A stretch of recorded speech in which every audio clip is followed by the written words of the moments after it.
Start. Mr. Vice Chairman, sir, in the course of his reply, the Honorable Minister referred to some of the remarks made on the 18th while replying to question number 4, and he said that his remarks were misunderstood by some of the members. Sir, I really admire my honorable friend for making a reference to it, but if I say that some ministers in the Council of Ministers at the center are vice, how you will take it?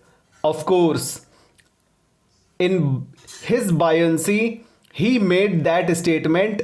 I do not know whether he really intended it, but it only meant that some members in the opposition are wise and some are foolish. Of course, taken in a lighter vein, it means nothing, but I think such a statement as a whole could have been avoided. Now, sir, I welcome some of the statements made by him, and I submit that in April the vacancies were 64 and in July the vacancies were 67. According to his own analysis of the disease of arrears and pendency of cases in the Supreme Court and in the High Courts, the judge strength was less and therefore this backlog is there. Now, the pendency as on 31st December 1987 was 5.5 lakhs. It has now exceeded 6 lakhs. On that day in the Delhi High Court, the pendency was 2000 odd.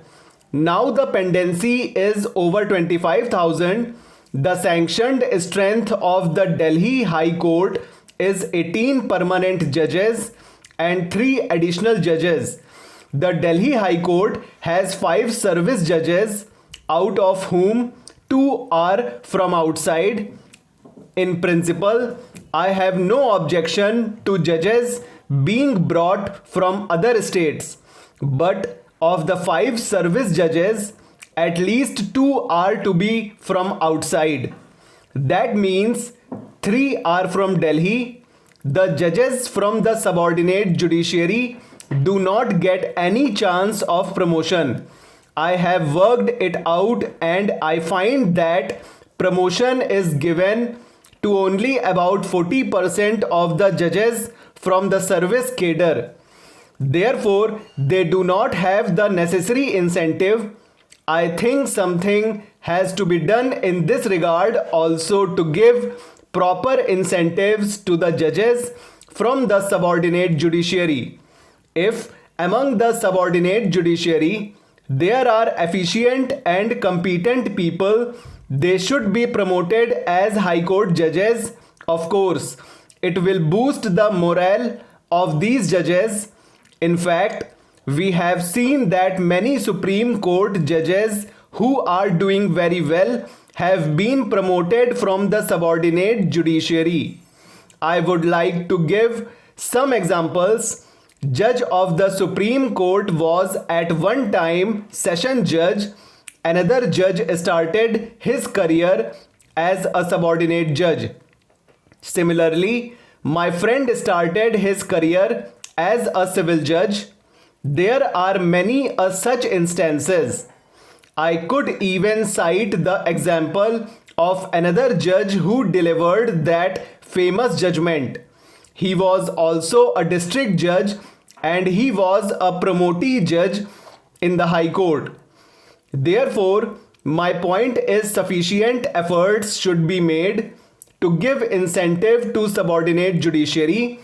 The Honorable Law Minister has analyzed the disease and he has found that all these backlogs or arrears are primarily due to the vacancies in the High Courts.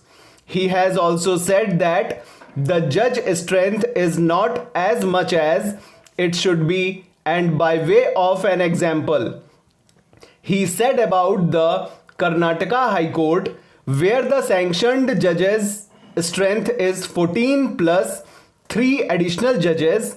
This comes to 17, but their requirement is 33. Similarly, if you work out the requirement of judges in each high court, taking into consideration the quota of disposal fixed by the Chief Justice's conference, namely 650 per year, we find that the judges' strength in each high court has to be increased every year. This is because the arrears go on mounting up.